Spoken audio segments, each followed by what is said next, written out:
नमस्कार प्रिय छात्रों, फिर से एक बार ऑनलाइन क्लासेस में आपका स्वागत सुस्वागत। मैं आपका हिंदी अध्यापक एस गौंडी। तो हम अभी निंदा रस इस पाठ का अध्ययन कर रहे हैं। इस पाठ के लेखक हैं हरिशंकर परसाई जी। तो हमने हरिशंकर परसाई जी का परिचय, इसके बाद जो पाठ पिछले पीरियड में अध्ययन कर चुके हैं, उसके बाद निंदा करने व्यक्तियों के बारे में जानकारी हासिल की है। तो इस पाठ में मुख्यतः क और ग दो पात्र हैं, दोनों मित्र हैं, और तीसरा भी एक महत्वपूर्ण कैरेक्टर हरिशंकर परसाई जी ही है। तो इस निंदारस पाठ में तो क नामक व्यक्ति बहुत दिन से होने के बाद अपने गांव आया है। तो आने के बाद वह सीधे ग के पास जाकर रात भर क्या कर लेता है, निंदा कर देता है लेखक जी की। उसके बाद सुबह उठकर लेखक जी के पास आता है और लेखक जी से कहता है, मैं पहले ट्रेन से अभी ही आपके पास आया हूँ, ऐसे कह देता है। और कहने के बाद वह फिर से निंदा करने के लिए शुरुआत कर देता है। अब वह ग की निंदा कर रहा है। तो ऐसे ही निंदा करते करते लेखक जी क्या कर लेते हैं, यानी कि यहाँ पर उन्होंने ग के सामने उनके जो लेखक जी के जो विरोधी थे उनकी लिस्ट ही दे दी। तो उन्होंने जैसा पर उन्हें क्या करते गया, यानी क्या पर संहार करते गया। जो युद्ध अथवा रणभूमि में जो योद्धा जो यहाँ पर शत्रुओं की संहार करने के बाद जो खुशी मिलती है, वह खुशी लेखक जी को मिलने लगी, क्योंकि अपने विरोध लोगों का उन्होंने पट्टी यानी कि लिस्ट ही दे दिया, कैटलॉग ही दे दिया उनके दोषों का। तो उन्होंने उनका जैसा पर वध करते करते करते गया, तब लेखक जी को खुशी हो गई। तो कल रात के सोच के बारे में, कल के रात के बारे में, जो विचार के बारे में लेखक के मन में थोड़ा सा मैल बच गया था, वह खत्म हो गया और क और लेखक जी एक ही हो गए। तो चलिए अब आगे इस पाठ के भाग को हम अध्ययन करते हैं।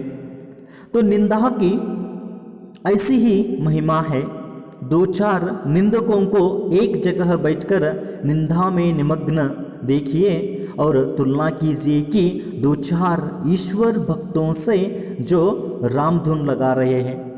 तो यहाँ पर लेखक जी कहते हैं कि निंदा की ऐसी महिमा, निंदा की महिमा के बारे में इस परिच्छेद में बताते हैं। और क्या करना है, यानी यहाँ पर दो चार निंदकों को एक जगह बैठकर निंदा में निमग्न देखिए और उसकी तुलना में और एक जगह किसी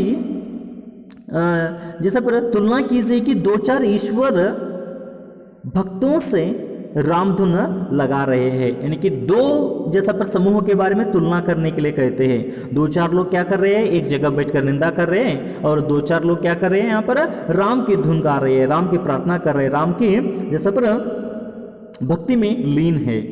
तो निंदकों की ऐसी एकाग्रता, परस्पर आत्मीयता, निमग्नता भक्तों में दुर्लभ है। अगर जैसा पर जो चार पांच लोग राम की भक्त में तो डूबे हुए हैं, तो उनकी और निंदा जो करने के लिए बैठे हैं उनकी तुलना की गई, तो जैसा पर क्या हो जाता है, यानी क्या पर जो निंदकों में अथवा निंदा करने वालों में जो एकाग्रता अथवा परस्पर आत्मीयता अथवा निमग्नता जो भक्तों में क्या है, दुर्लभ है। यानी कि भक्तों में वह दिखाई नहीं देती।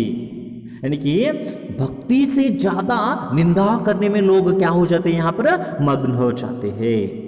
तो भक्त भी भगवान के सामने इतनी भक्ति प्रस्तुत नहीं करता, तो उससे ज्यादा निंदक क्या करते हैं, यानी कि अपने यहाँ पर निंदा में मग्न रहते हैं। तो इसलिए संतों ने निंदकों को आंगन कुटी छवाया पास रखने की सलाह दी है, यानी कि संत यानी कि तुलसीदास जी कहा है यहाँ पर आंगन कुटी छबाया, निंदक नियारे रखिए आंगन कुटी छबाया, ऐसे कहा है। क्योंकि जो निंदा करते हैं ना उसको हमें क्या करना है, हमारे आंगन में ही एक कुटिया बनाकर उन्हें रखना है। क्यों रखना है उनको कुटिया बनाकर अपने आंगन में? क्योंकि जैसा पर हमारा शरीर धोने के लिए किसकी आवश्यकता होती है, साबुन और पानी, हाँ, तो उसी तरह मन धोने के लिए किसकी जरूरत होती है, निंदकों की। तो जो हमें जब हमें निंदा करते हैं तो क्या हो जाएगा, हमारी गलती हमें मालूम होगी और हम क्या करेंगे, अपने सोच और विचार में सुधार लाएंगे। तो ऐसे ही हो जाता है। इसलिए संत ने यानी कि तुलसीदास ने ही कहा है कि यहाँ पर निंदकों को आंगन कुटी छबाया, यानी कि निंदा करने वालों को अपने आंगन में रखिए, ऐसे उन्होंने कहा है। तो देखिए अब लेखक जी कुछ मिशनरी निंदक मैंने देखे हैं। लेखक जी अब मिशनरी निंदक को कह रहे, यानी कि निंदा करने वाले अलग और मिशनरी निंदक अलग। मिशनरी निंदक ऐसे होते हैं कि जब मिशन देखते हैं आप, तो जैसा पर 24 ही घंटे हो अथवा जैसा पर 24/7 यानी कि एक हफ्ता हो, साल हो, कई दिन काम करने के बाद उसे कभी थकान महसूस नहीं होता।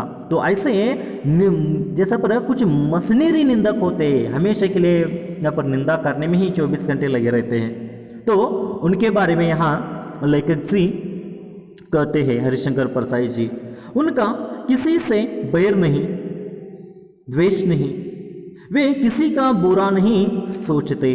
तो यहाँ पर लेखक जी किसका कहना चाहते हैं, मिशनरी निंदकों के बारे में। तो उनकी मनोदशा कैसी होती है देखिए, उनसे किसी से क्या नहीं होता, बैर नहीं होता, बैर यानी कि वैरत्व, तो उसी के साथ साथ द्वेष नहीं होता।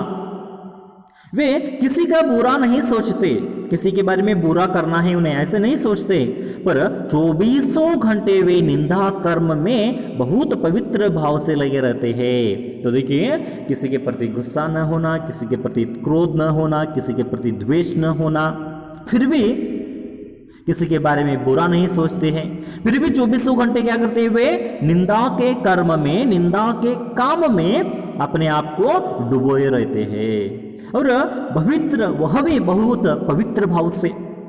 आप भगवान की भी भक्ति उतनी पवित्र भाव से नहीं करते, उतना निंदक जैसा पर निंदा करने में जैसा पर बताते रहते। निंदा करना यानी कि टीका करना दूसरों की, कीचड़ उछालना दूसरों पर।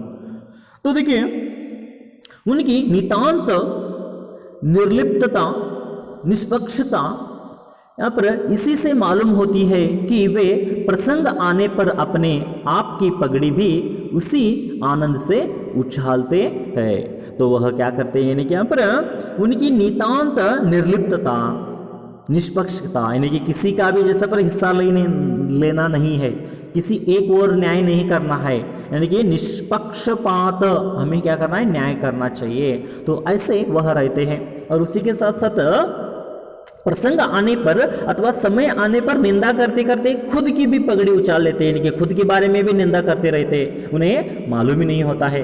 तो जिस आनंद से अन्य लोग दुश्मन की निंदा इनके लिए क्षणिक होती है, तो जैसा पर खुद की निंदा करते हैं ना, उस लोगों को क्या होता है, दुश्मन की निंदा करना, यानी कि उनके लिए जो टॉनिक मिलता है, ऐसे टॉनिक जैसा होता है। टॉनिक यानी कि हमारे शरीर को, हमारे बदन को, देह को शक्ति प्रदान करता है, वह शक्ति देता है। तो उस दूसरों की निंदा करना यानी कि उनके टॉनिक जैसी होती है। उन्हें टॉनिक जब मिलने के बाद हमें कैसे ताकत आ जाती है ना, उसी तरह उनके हालात होते हैं। तो देखिए अब लेखक जी और एक परिच्छेद में, पहले परिच्छेद में हमने देखा तो उन्होंने क्या कहा, निंदा महिमा के बारे में बताया उन्होंने, यानी कि निंदकों की एक टोली और भक्तों की एक टोली। तो ज़्यादा कौन मग्न रहते हैं यहाँ पर, निंदक ही मग्न रहते हैं भक्तों से ज़्यादा।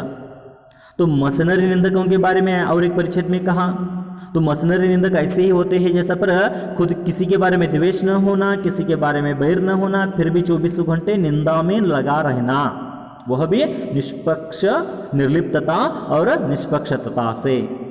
तो प्रसंग आने पर वह खुद की भी निंदा कर लेते हैं। तो इन निंदकों को दूसरों की निंदा करना जो है कैसे लग जाता है, टॉनिक की जैसे।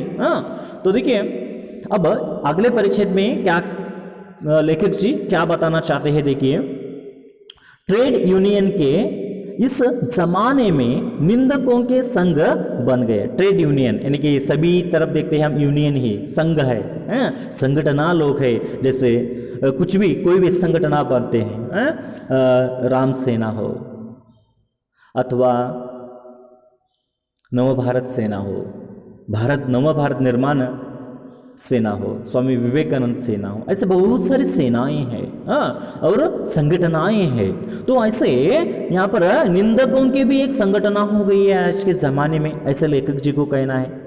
तो देखिए यहाँ पर एक संघ के रूप में वह भी क्या करते हैं, ट्रेड यूनियन के रूप में काम करते हैं, संगठना के रूप में वह उनमें काम चल रहा है। निंदकों का भी एक संगठन है और संगठन के जरिए काम होता है। तो उसमें भी चेयरमैन, वाइस चेयरमैन, सेक्रेटरी, सदस्य ऐसे हो जाते हैं संगठना में। तो संगठना ऐसे ही बनती है। तो उसी तरह निंदकों के संगठन में एक प्रधान व्यक्ति, कार्यदर्शी और उसके सदस्य ऐसे रहते हैं। तो देखिए आगे यहां पर संघ के सदस्य, संघ के सदस्य जहां तहां से खबरें लाते हैं और अपने संघ के प्रधान को सौंपते हैं। तो देखिए जैसा पर संघ के जो प्रधान होते हैं, संघ के सदस्य जहां तहां से खबरें लाते हैं, जहां कुछ भी गांव में घटनाएं होती हो अथवा देश के एक कोने में घटनाएं होती हो, वहां से क्या करते हैं संघ के सदस्य उस घटनाओं को, उस खबर को लाते हैं और क्या कर लेते हैं, अपने प्रधान मुखिया के पास सौंप देते हैं। तो यह कच्चा माल है। अब प्रधान उनका पक्का माल बनाएगा और सब सदस्यों को बहुजन हिताय जैसा पर क्या करेगा, मुफ्त बांटने के लिए दे देगा। यह फुर्सत का काम है, इसलिए जिनके पास कुछ और करने के लिए और करने को नहीं होता वे इसे बड़ी खूबी से कहते हैं। तो देखिए यहाँ पर निंदकों का एक संघ है।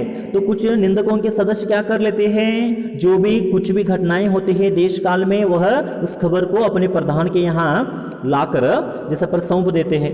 तो यह क्या है, कच्चा माल हुआ। तो प्रधान क्या करेगा, उसे पक्का माल बनाएगा, यानी कि और कुछ चढ़ाकर कहाएगा, और कुछ ज्यादा उसमें जैसा पर नमक मिर्च मसाला लगाकर जैसा पर वह उस घटना को तैयार करेगा। और वह क्या करेगा, जो परिवार के सदस्य हैं उनके हाथों में दे देगा।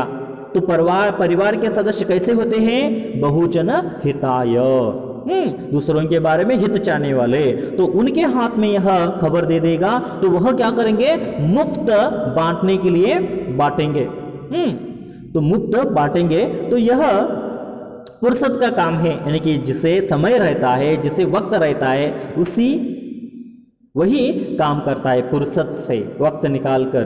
तो इसलिए जिनके पास कुछ और करने के लिए नहीं होता, जिनके पास काम नहीं होता, वे इसे बहुत ही खूबी से, बहुत ही खूब तरीके से, बहुत ही अच्छे तरीके से, बहुत ही कुशलता से क्या करते हैं, इस काम को निभाते हैं। कौन, जिसके पास करने के लिए फुर्सत होती है, ज्यादा समय होता है, ज्यादा वक्त होता है, वह क्या कर लेते हैं, यानी कि यहाँ पर उस खबर को बढ़ाकर कहते हैं। तो आजकल जमाने में भी आपने टीवी चैनल्स में देखा होगा, ऐसे ऐसे एक टीवी चैनल्स है, होती है खबर, और वहां पर क्या करते हैं, बड़ा चढ़ाकर कहते रहते हैं। तो देखिए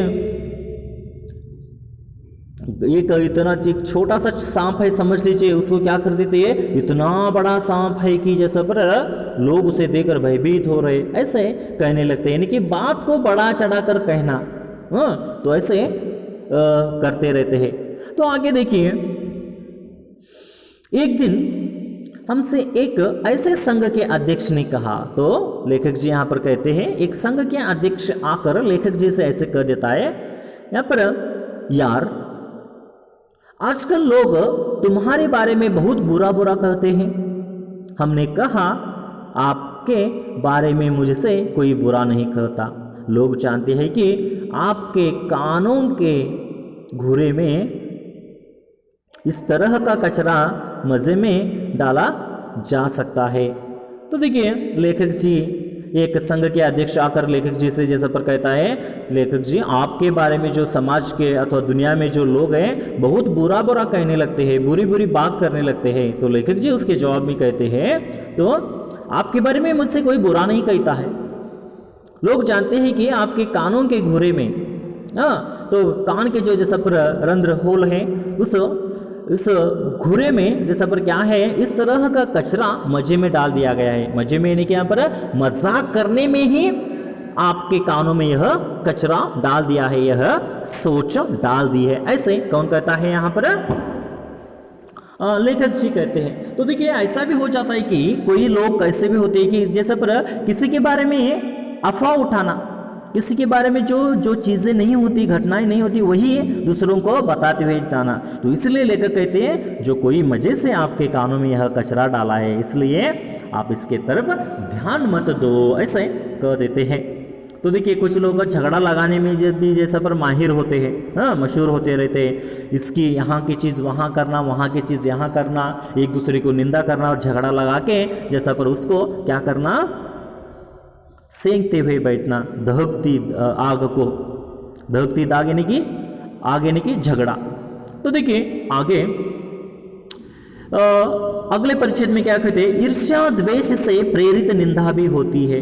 तो कुछ लोग निंदा कैसे करते हैं, यहाँ पर ईर्ष्या से, द्वेष से प्रेरित निंदा भी होती है, लेकिन इसमें वह मजा नहीं जो मिशनरी भाव से निंदा करने में आता है। तो ईर्ष्या भाव की जो निंदा होती है उसमें हमें मजा नहीं आता है। जो किसी में होती है ईर्ष्या भाव से निंदा करने में जो मजा आता है ना, वह इसमें नहीं आता। तो इस प्रकार का निंदक बड़ा दुखी होता है और इस प्रकार का निंदक बहुत ही बड़ा दुखी होता है। ईर्ष्या द्वेष से बेच जैसा पर 24 घंटे जलता है और निंदा का जल जैसा निंदा का जल छिड़क कर कुछ शांति अनुभव करता है। तो देखिए लेखक जी यहाँ पर किसके बारे में कहना चाहते हैं, कुछ लोग ईर्ष्या के कारण, द्वेष के कारण निंदा भी करते रहते हैं। तो देखिए आपके घर के सामने कोई व्यक्ति है तो उन्होंने कार ली, तो जैसा पर जलस होती है उन्हें, इन्होंने कार ली है तो कहाँ जैसा पर ईमानदारी से कमा है, किसी को धोखा देकर ही लाया होगा। ऐसे जलस सुन के भाव मन में ये सब पर उत्पन्न होती रहती। तो ऐसे ईर्ष्यालु अथवा द्वेषी भी निंदक होते हैं जो क्या करते हैं, यानी क्या पर मिशनरी निंदकों से जैसा पर जो मजा आता है इसमें मजा नहीं आता, क्योंकि वह निंदक दुखी होते हैं। अपने आप दूसरों की जो उन्नति देखकर, दूसरों की जो अभिवृद्धि है उसको देखकर वह जैसा पर चलते रहते हैं। तो इसलिए 24 घंटे उसके मन में द्वेष और ईर्ष्या से जैसा पर बने रहते हैं। 24 घंटे जैसा पर जलन सी उन्हें महसूस होती है।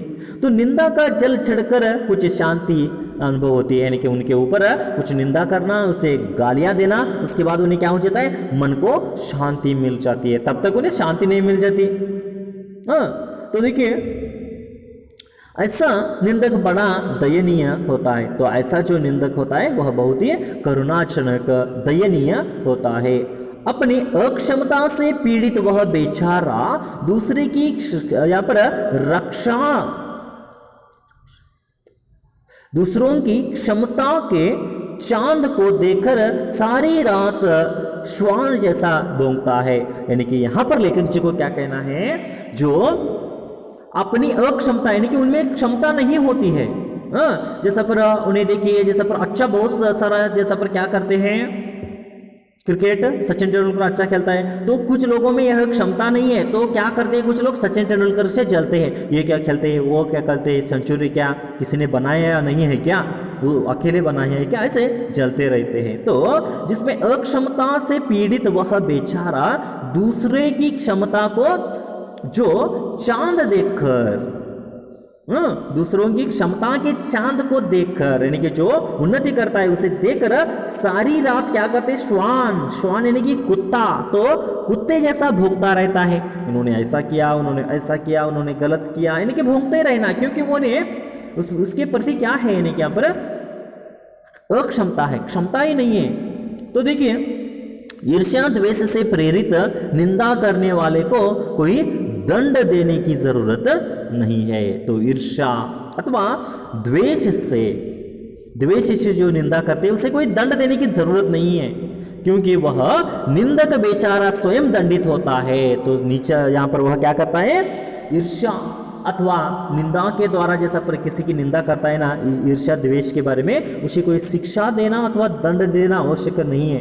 क्यों आवश्यकता नहीं है? वह निंदक बेचारा स्वयं दंडित होता है, खुद को दंडित करता रहता है, जलता रहता है ना अपने आप को, अपने आप में। तो आप चैन से सोइए और वह जलन के कारण सो नहीं पाता। तो देखिए, आप तरक्की करके आप क्या करिए, उन्नति करके आराम से सो जाइए, लेकिन आप जो उन्नति करते हैं उसको देखकर वह रात भर सो नहीं पाता, उनमें तड़प रहती है।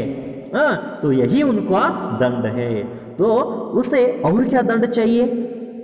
निरंतर अच्छे काम करते जाने से उसका दंड भी सख्त हो जाता है। तो वैसे ही आप अपने उद्योग में निरंतर अच्छे काम करते जाइए तो उनका दंड भी क्या हो जाता है, सख्त हो जाता है, बढ़ता जाता है।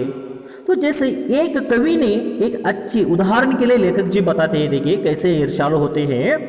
एक कवि ने एक अच्छी कविता लिखी, ईर्ष्याग्रस्त निंदक को कष्ट होगा। तो ईर्ष्या जो जिसे कविता लिखने के लिए नहीं आती है उसे क्या हो जाएगा, बहुत ही कष्ट होगा। जो कविता अच्छी लिखता है वह देखकर। तो अब अगर एक और अच्छी कविता लिख दी तो उसका कष्ट दुगना हो जाएगा, तो उसका कष्ट जो है और बढ़ जाएगा। यानी कि ईर्ष्या से क्या हो जाएगा, उसका कष्ट बढ़ जाएगा। यानी कि इस परिचित में लेखक जी ने द्वेष और ईर्ष्या के बारे में कहा है।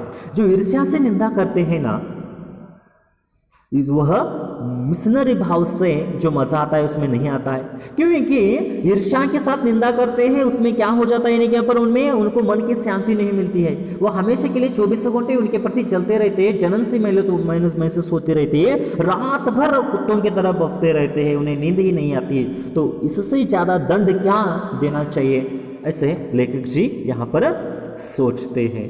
तो चलिए यहाँ पर एक कविता के बारे में कहते हैं। एक कवि अच्छा कविता लिखता है तो ईर्ष्या जो करता है उसे बहुत ही कष्ट होता है, तो और एक कविता अच्छी लिखी तो उससे ज्यादा उन्हें कष्ट होने लगता है। तो ऐसे वह अपने आप से जलता रहता है, ऐसे लेखक जी कहते हैं। तो यहाँ पर आज हम यही रुकते हैं। थैंक यू, धन्यवाद।